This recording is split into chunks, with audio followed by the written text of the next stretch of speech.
అతి కాంక్షణీయుడ దివ్యమైన నీ రూపులో జీవించుచున్నాను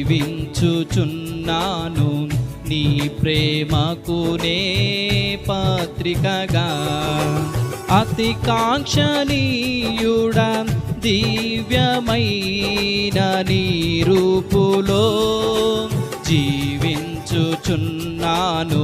నీ ప్రేమకు నే పత్రికగా. శిథిలమయ్యుండగా నన్ను నీ